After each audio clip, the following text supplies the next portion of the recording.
Elle ne peut pas.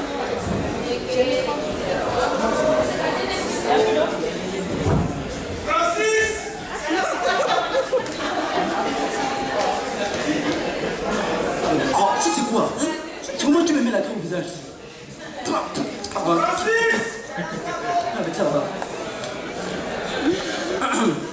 Mesdames, Messieurs, bonsoir et bienvenue sur cette principale... Oh, qu'est-ce qu'il y a?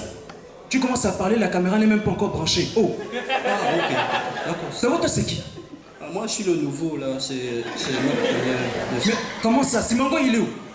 Ah, je suis passé à la réunion des parents d'élèves au PK5 dans le clando, je l'ai vu. Oh, mais ça sont les trucs qui m'énervent avec les Gabonais. Oh, ouais. Bon, la lumière, c'est bon? Éclairage, c'est bon? Ok, le son, c'est bon? Mon ventilateur là-bas, c'est bon?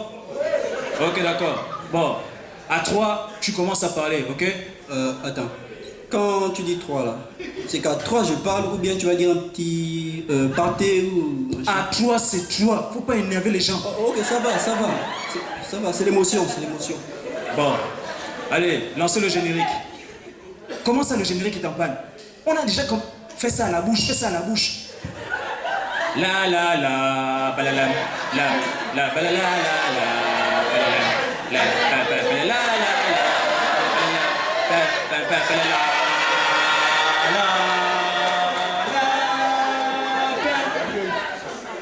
3, 2, 1.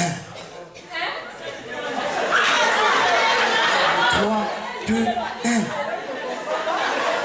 Mais toi, tu as tout quoi pour parler? Vous avez dit à 3 là, vous avez fini par 1.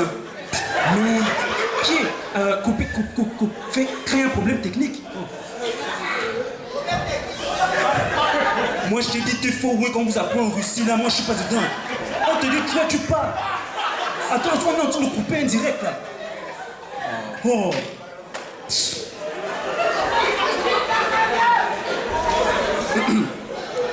Vas-y. Mesdames, Messieurs, bonsoir et bienvenue sur cette principale édition d'information sur TV+. Au sommaire RTG chaîne 1, RTG chaîne 1. Excusez-moi pour ce lapsus sur la RTG chaîne 1. Au sommaire de cette édition d'information, nous parlerons donc de cette visite que la première dame a effectuée donc, dans les quartiers périphériques de Libreville. Donc la première dame Sylvia Bongo Ondimba est allée rendre visite aux populations de la baie de Couchon et des États-Unis à Québec en passant par Vénévoir pour s'enquérir donc des situations de la population. Et là, une scène inattendue s'est passée. Nous vous laissons donc apprécier cet élément sur les images de Bienvenue Micro, Marcel Boisse.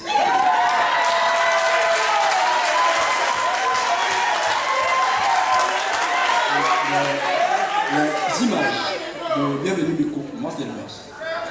Il n'y a pas d'image. Les images. Les images. Bon, là, c'est encore moi. Oui. Mesdames, Messieurs, nous allons donc vous expliquer de manière concise ce qui s'est passé.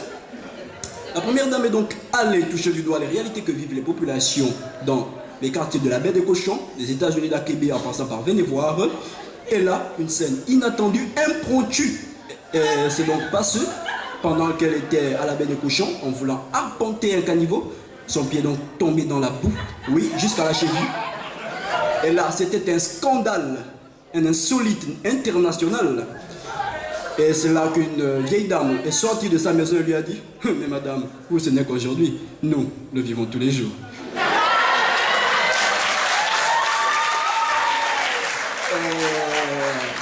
Nous passons maintenant donc pour le ministère de l'informatique chargé de l'enseignement inutile qui est donc allé faire un don à l'école de Djungdjanga où donc le ministre a donc offert 2 ordinateurs et une imprimante, un don estimé à plusieurs milliards de francs CFA.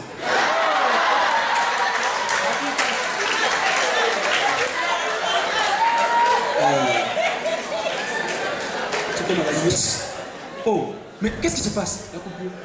Comment c'est, il y a coupure? Mais réglez-moi ça. Mais non, mon Dieu. On est toujours en direct là. Non, là, on ne te voit pas. Mais vous me réglez ça. Regardez la tête, on dirait les bédounes. Tu commences à appuyé les mauvais boutons, mais je ne comprends pas. Comment vous pouvez venir faire le journal, vous êtes bourré? Non, appuyez-moi le bouton rouge. Mesdames, Messieurs, nous nous excusons donc pour cette malencontreuse situation technique que nous ne maîtrisons pas. Là, je n'ai pas roté, j'ai dit excusez-moi, mais encore rien. Donc, nous passons donc au reportage suivant. Nous parlons politique avec ce constat qui a donc été effectué par la majorité présidentielle concernant les quartiers donc de Kingele, Rio, Dragon, Cosmopark. Ces quartiers donc sont reconnus comme étant les fiefs de l'opposition. Ah oui, à chaque meeting, il ne manque pas de faire donc des mouvements très agités. Alors, la solution que le président de la République a préconisée, c'est d'ouvrir des élevages de taureaux dans ces quartiers. On va maintenant voir s'ils vont encore s'habiller en rouge. Désormais, vous êtes donc tous au courant, ce n'est un scoop pour personne. L'université Omar Bongo Ondimba est donc en ce moment en grève illimitée. Espérons juste que ça va s'améliorer. Mais pour le moment, les militaires dont on reproche souvent l'inefficacité ou encore l'inactivité, donc selon les populations, les militaires gabonais ne justifient pas leur salaire. Et donc pour passer du temps, les militaires ont donc décidé d'aller à l'UOB et de bastonner les étudiants. Oui, et c'est ce qui se passe maintenant. Lorsque un moustique leur pique, ils vont à l'UOB et matraquent tout ce qu'ils trouvent et lacrymogènent tout le monde. En direct, nous avons donc l'intervention de deux étudiants qui vont donc nous expliquer la situation en ce moment à l'UOB. Des images. Non. Ce qui se passe à l'université, c'est intolérable. On demande seulement la bibliothèque, Internet. Il y a seulement 3 livres qui datent de 1980. Moi, j'étais en doctorat. Ils ont dit qu'on n'apprend plus. Les militaires, là, ils viennent. Et puis, on paye le restaurant. 150, on nous donne que l'œuf avec le yaourt, yogourt santé. On est fatigué. Le militaire, je connais même son nom, il est souvent au bar Capita 8 Ngema Barthélemy.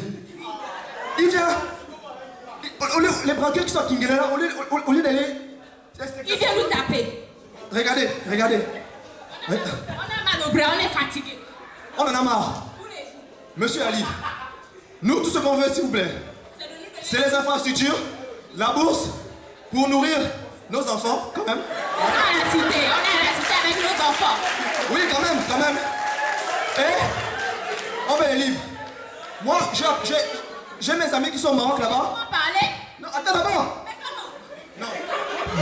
Moi, j'ai 2 enfants là-bas, on est à la cité. Donc, le réchaud, je ne peux plus payer parce qu'il n'y a pas la bourse. Il faut ça. Oui. Monsieur Ali, s'il vous plaît, tout ce qu'on demande, c'est les infrastructures, les livres pour bien apprendre et dites à vos policiers de nous laisser tranquille. On en a marre. Oui. Donc, Non. Et puis, je profite de l'occasion pour dire que je vends une voiture Clio, s'il vous plaît. vous l'aurez constaté par vous-même, donc la colère des étudiants sur cet élément. Donc à César, ce qui est à César, de Jean-Éric Nzengi Mangala. Nous passons désormais feu. Non, mesdames et messieurs, vous-même aussi. Moi, là, c'est pas moi. Là, vous disiez quoi? Non, parce que là, on va encore dire c'est moi, le bleu. Bon, moi je.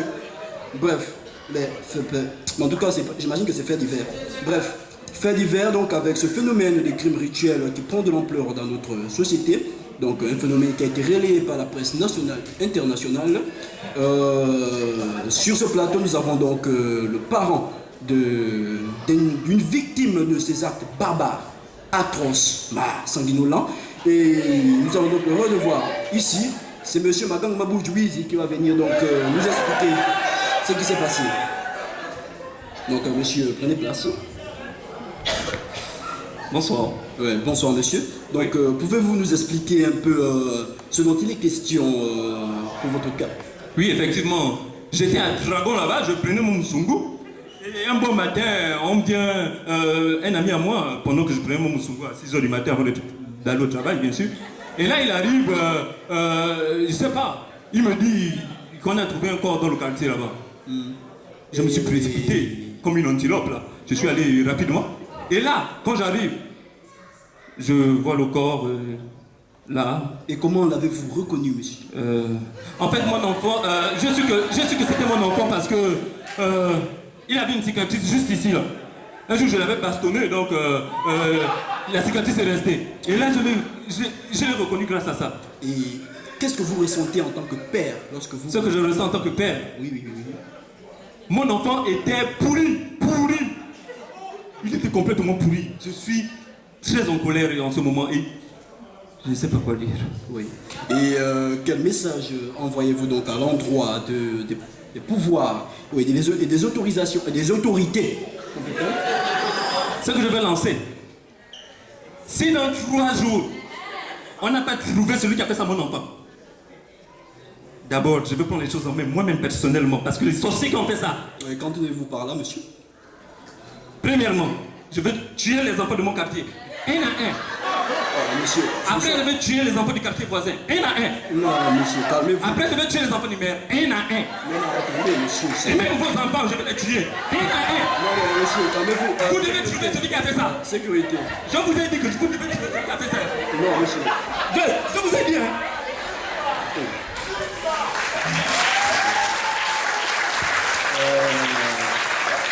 Excusez-nous donc pour ce léger problème.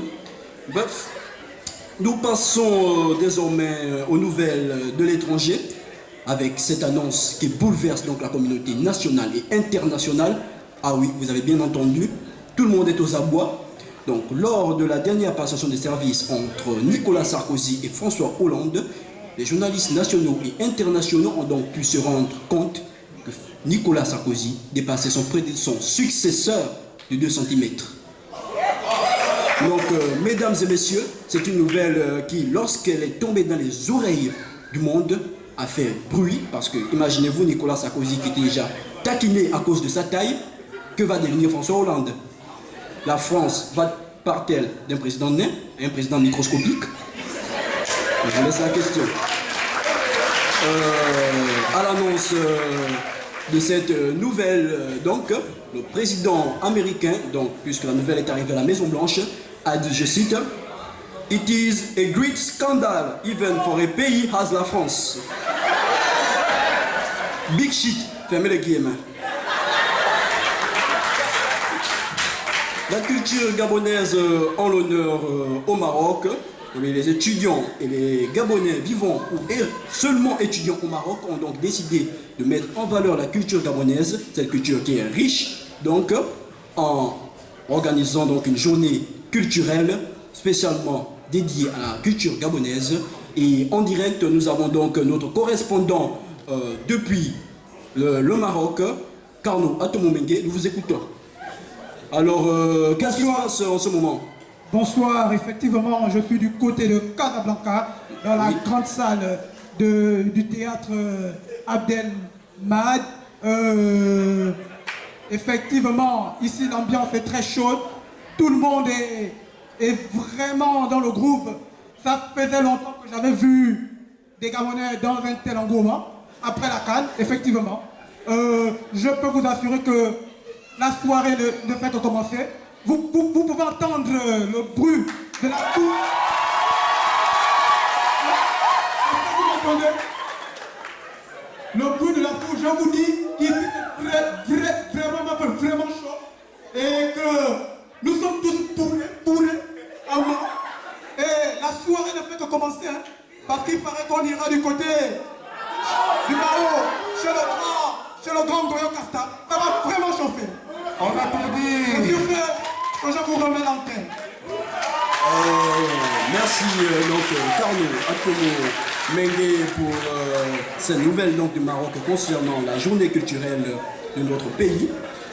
Nous passons au sport maintenant avec donc cette annonce qui fait honneur au Gabon, donc sa panthère Pierre-Emerick Aubameyang, PEA en abrégé, est donc parmi les meilleurs buteurs de la Ligue 1 française en inscrivant 15 buts.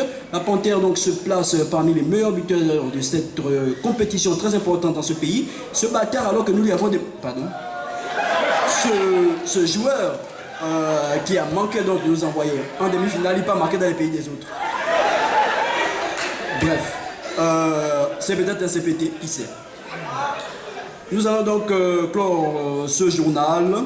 Merci de nous avoir suivis. Mais j'aimerais quand même lancer des big dédicaces à certains de mes potes depuis les États-Unis d'Akébé, la province de Nzerayong, donc Scorpion, Cobra, Tublak de Tequilam. C'est pas chez toi ici là, on est en direct là. Nous passons à la page éphéméride avec le proverbe du jour. Il nous vient donc de l'Afrique de l'Ouest. Ne te baisse jamais pour regarder dans le derrière de quelqu'un. Sinon, quelqu'un d'autre te baissera pour regarder dans le tien.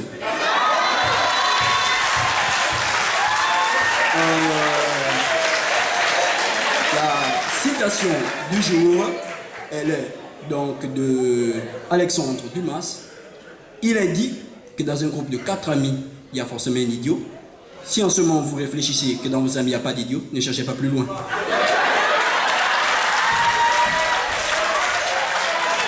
Donc, merci de nous avoir regardés. C'était un plaisir pour nous encore de vous rendre service ce soir et de vous informer. Prochain rendez-vous demain, même heure.